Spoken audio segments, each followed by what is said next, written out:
Salutations aux eschatophiles et théophiles.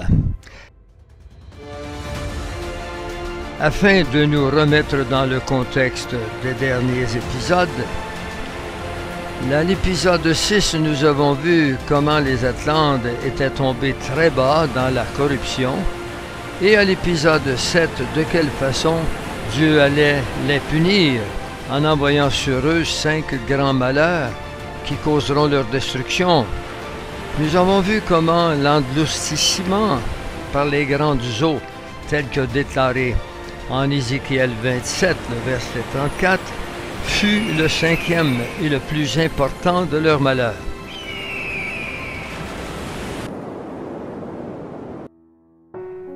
Suivez-nous attentivement depuis cet ancien monde jusqu'à l'arrivée triomphale de la recréation de notre monde en Genèse 1.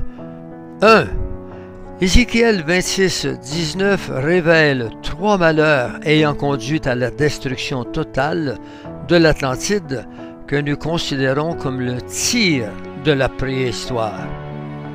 En Ézéchiel 26, 19, il nous a dit « Car ainsi parle le Seigneur, l'Éternel, quand je ferai de toi une ville déserte, comme les villes qui n'ont point d'habitants, quand je ferai monter contre toi l'abîme, et que les grandes eaux te couvriront. »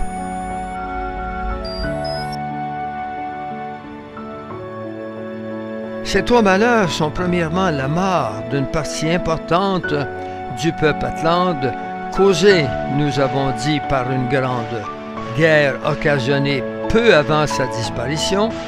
Deuxièmement, par l'arrivée de l'abîme de ténèbres contre l'Atlantide et sur ceux qui en restèrent, et qui le plongea dans une épaisse obscurité. Et troisièmement, par le déferlement massif des grandes eaux contre les îles qui restèrent, et ce continent, et sur la terre entière.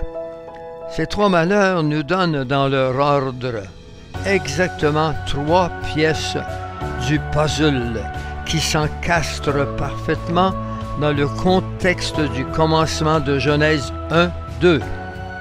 La terre était informe et vide. L'obscurité était à la surface de l'abîme, et l'Esprit de l'Éternel se mouvait au-dessus des eaux. Genèse 1, verset 2. Le verset 2 du premier chapitre de Genèse devient la suite logique d'Ézéchiel 26, 19 et démarre avec une nouvelle création devant abriter un nouveau couple humain, Adam et Ève. Nous pouvons en conclure qu'il y a un intervalle gigantesque de temps entre le verset 1 et le verset 2 de la Genèse biblique, intervalle dans lequel toute l'histoire de l'Atlantide et de l'Ancien Monde s'est déroulée sur la terre et qui s'emboîte de façon tout à fait logique. En effet, par ces 3 mots, désert, abîme et grandes eaux, on voit bien de quelle manière l'Éternel mettra une fin à la civilisation de l'Atlantide et à toute la préhistoire. Après la Grande Guerre, que livrèrent le peuple des anges venus de la Méditerranée, un abîme de ténèbres recouvrit ensuite l'Atlantide. Et c'est dans ces ténèbres que vint s'abattre sur la terre entière le grand cataclysme qui balayera l'Atlantide par les grandes eaux. Les armées d'anges qui firent la guerre aux Atlantes et les tuèrent massivement furent appelés à remonter auprès du Créateur dans les cieux pour être déclarés méritants, tandis que pour le reste des Atlantes, l'abîme de ténèbres s'abattit sur eux, recouvrant toute la terre, et pas que l'Atlantide. De même, les rats de marée allaient devenir d'une ampleur mondiale, et tel le déluge allait engloutir tout l'ancien monde. Et c'est exactement ce décor qu'on retrouve au verset 2 du chapitre de la Genèse, c'est-à-dire le constat d'une terre vide, désert, et des ténèbres, l'abîme, et les grandes eaux où l'Esprit vint se mouvoir. C'est ainsi que certains commentateurs de la Bible parlent de la théorie de l'intervalle, qui a eu jusqu'ici un écho très faible dans les églises chrétiennes en général. S'agissant de la montée contre l'Atlantide, il est intéressant de voir que des peintures illustrant la fin de l'Atlantide montrent que les grandes eaux arrivent dans un ciel ténébreux dont plusieurs pensent qu'il s'agit de la nuit. Mais il s'agit d'une illustration de la venue des ténèbres frappant l'ancien monde à la fin de l'Atlantide. Voici finalement de quelle manière on arrive au constat de la désolation de la Genèse biblique, Genèse 1, verset 2, où la terre est vide, informe, qu'un abîme de ténèbres l'environne et que les grandes eaux la recouvrent entièrement. La nature entière, la faune et la flore de ce temps jadis furent balayées par la destruction, et les eaux viendront à bout des derniers grands animaux, c'est-à-dire les dinosaures, encore présents dans les autres continents, demeurés encore pour certains sauvages. C'est le cas notamment en Amérique, en Afrique et en Sibérie. Les colonies atlantes, érigées en cités prodigieuses, seront également englouties par les mers. Celles du large des côtes japonaises et indiennes seront englouties sous les mers, ce qui a fait parler aux chercheurs et aux archéologues non plus seulement d'une Atlantide, mais de plusieurs Atlantides. Mais il n'y a eu qu'une Atlantide centrale, la métropole, et d'autres royaumes, ses colonies. Le prophète Isaïe reste quant à lui muet sur l'engloutissement de l'Atlantide par les grandes eaux. Mais peut-être faut-il soupçonner que cette parole adressée par l'Éternel à Babylone reflète le cataclysme de l'Atlantide. Cela se trouve en Isaïe 14, le verset 19. « Mais je la balayerai avec le balai de la destruction. » Néanmoins, on peut observer qu'Isaïe comme Ézéchiel parlent exactement de la même mort décrétée pour le chérubin. Pour les deux prophètes, il mourra percé de coups, et pour les deux, il sera à la fin des temps précipité dans la fosse, c'est-à-dire dans les profondeurs de la terre. Ézéchiel 14, 19. Mais toi, tu as été jeté loin de ton sépulcre, comme un rameau qu'on dédaigne, comme une dépouille de gens tués à coups d'épée et précipités sur les pierres d'une fosse. Je te précipiterai avec ceux qui sont descendus dans la fosse, vers le peuple d'autrefois. Je te placerai dans les profondeurs de la terre. Ézéchiel 26, le verset 20. Ils te précipiteront dans la fosse, et tu mourras comme ceux qui tombent percés de coups au milieu des mers. Ézéchiel 28, le verset 8. Certes, Isaïe ne décrit pas, à la manière d'Ézéchiel, la destruction de l'Atlantide par son engloutissement sous les eaux. Mais, on le voit, il s'attache davantage à montrer la fin du chérubin lui-même, lorsque notre monde actuel, sous son empire, finira. Dans Ézéchiel 26, le verset 21, « Je te réduirai au néant, tu ne seras plus. On te cherchera, et l'on ne te retrouvera plus jamais, dit le Seigneur, l'Éternel. » On ne la trouvera plus jamais. Toutes les recherches et les passions autour de cette ville préhistorique n'ont pu abolir à la retrouver. Les archéologues et autres chercheurs actuels éprouvent toutes les difficultés pour mettre la main sur une preuve tout à fait tangible de l'existence de l'Atlantide, de sorte qu'il ne reste que le récit de Platon qui témoigne d'une aussi grande histoire qui a mal terminé. Voyons maintenant la création ou la recréation en Genèse 1, 2. Genèse 1, le verset 2 nous montre un ordre précis dans le processus de création de notre monde. Cet ordre est important dans ce que nous souhaitons vous démontrer avec force.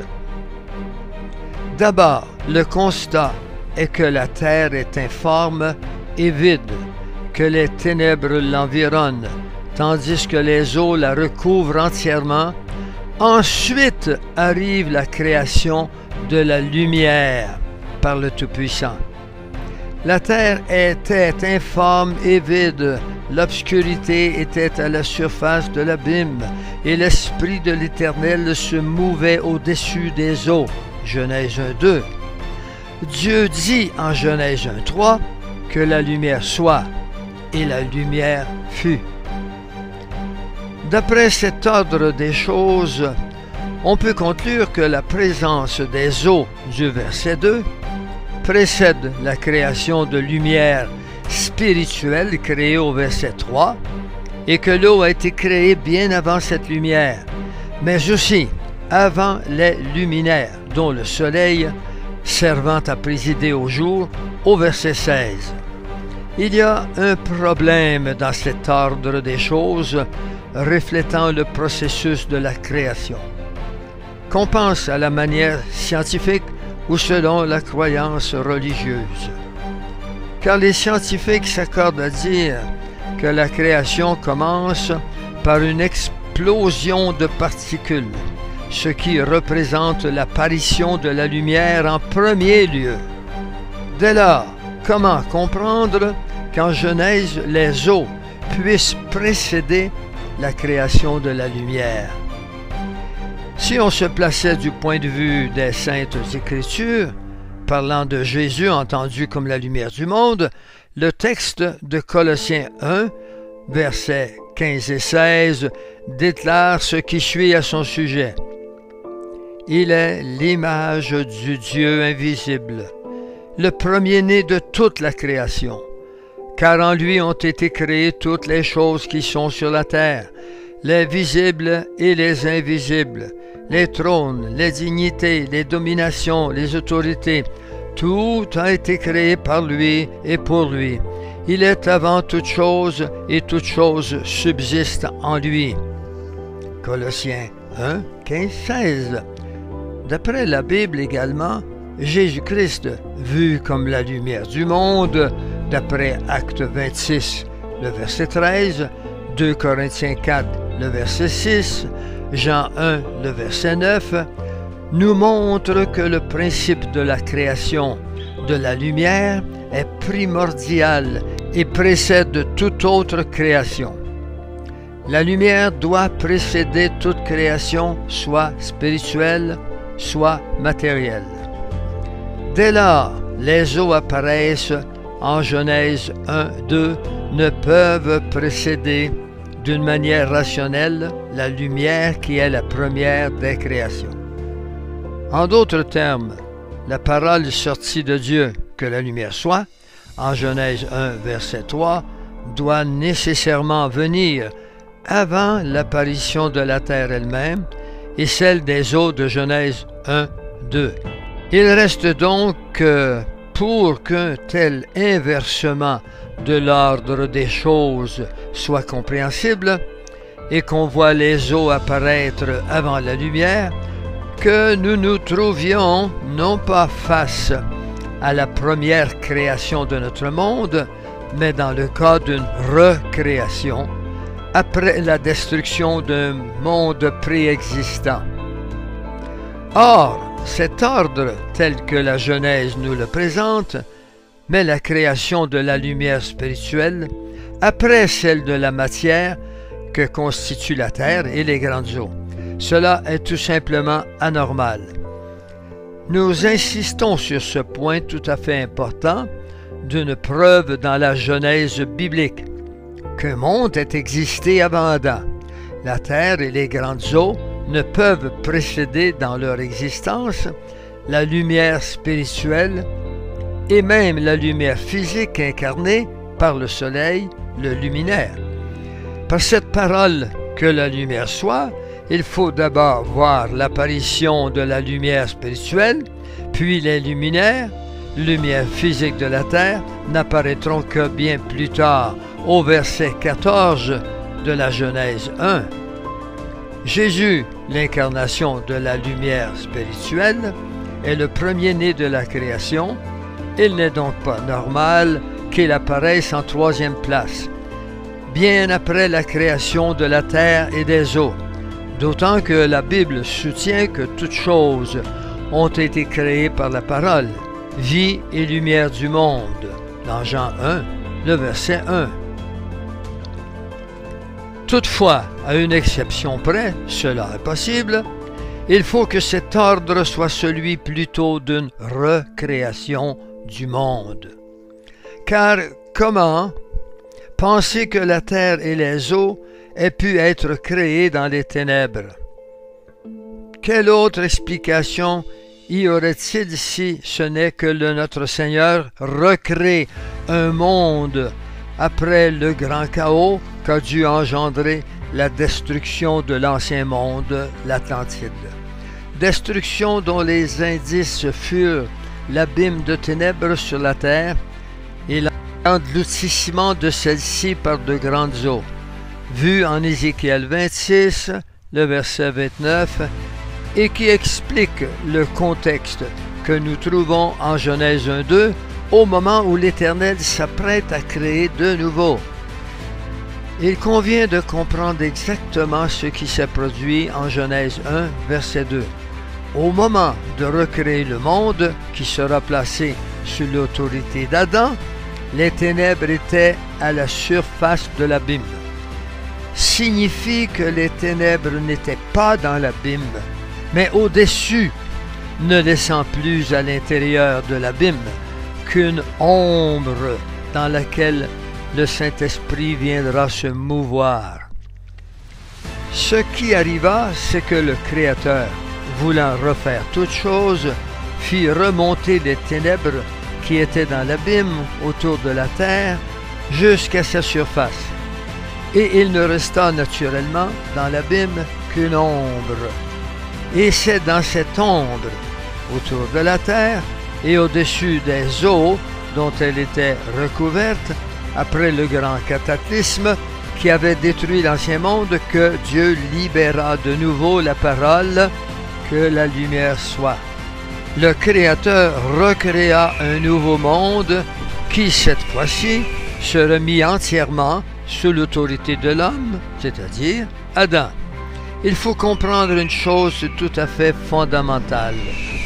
Notre Seigneur ne peut créer la lumière qu'à partir de l'ombre préexistant et non pas des ténèbres.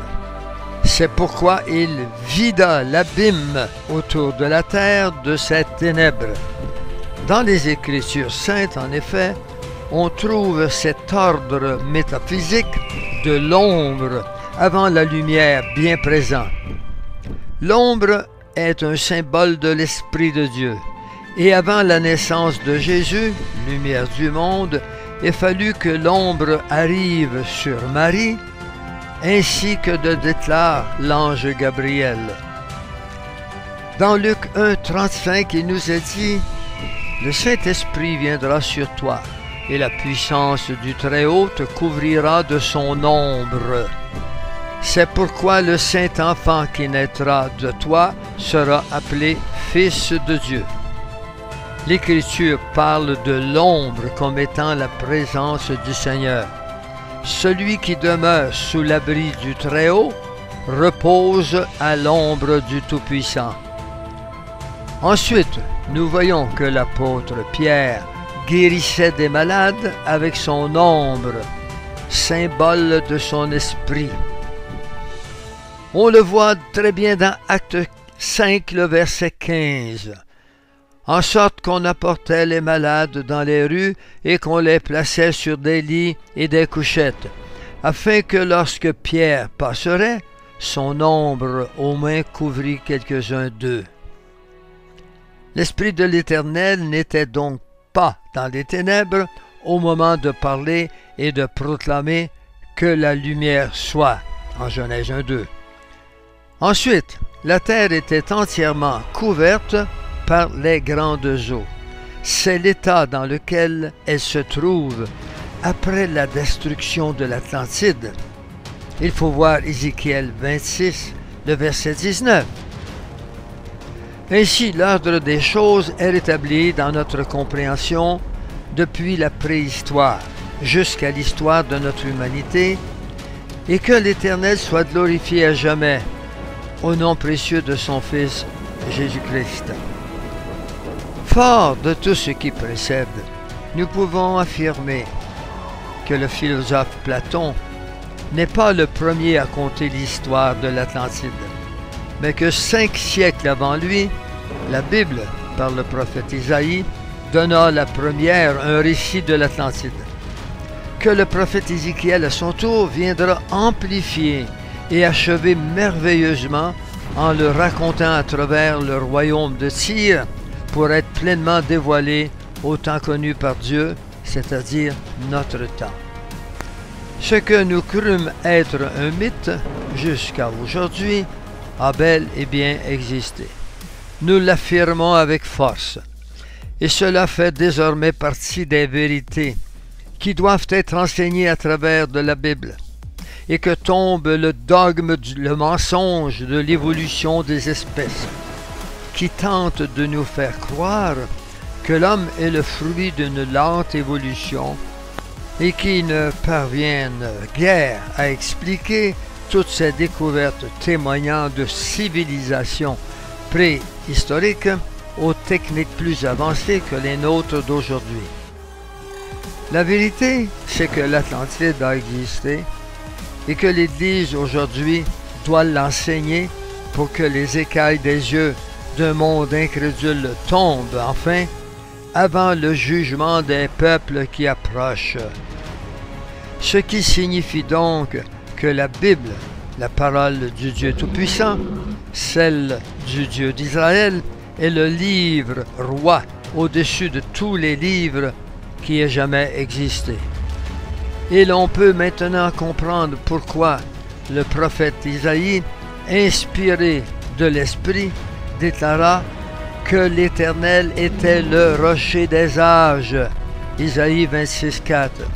Car ces âges traduisent une époque antérieure aux 6000 ans de notre humanité. Chers frères, sœurs, amis et autres, il faut se souvenir que le livre de Job nous montre bien que les anges, aussi appelés fils de Dieu et étoiles du matin, furent créés avant nos ancêtres Adam et Ève, et que des anges rebelles sont venus perturber et séduire ces derniers, causant les conséquences catastrophiques des civilisations post-déluviennes jusqu'à la nôtre. Nombre de ces anges étaient présents au jardin terrestre sous le nom d'arbres. Cependant, ces derniers n'ont pas eu le privilège du salut en Jésus-Christ accordé par grâce. Ici se termine, avec ce 8e épisode, le récit réduit de l'Atlantide caché dans la Bible. Merci de votre attention et grand merci à Éric Louambet, auteur de ces précieuses recherches cohérentes avec les textes bibliques. Demeurez avec plein feu car d'autres études révélatrices et motivantes vous seront bientôt présentées. Votre orateur pour l'équipe de Plein Feu sur l'heure juste, Pierre Gilbert. Au revoir.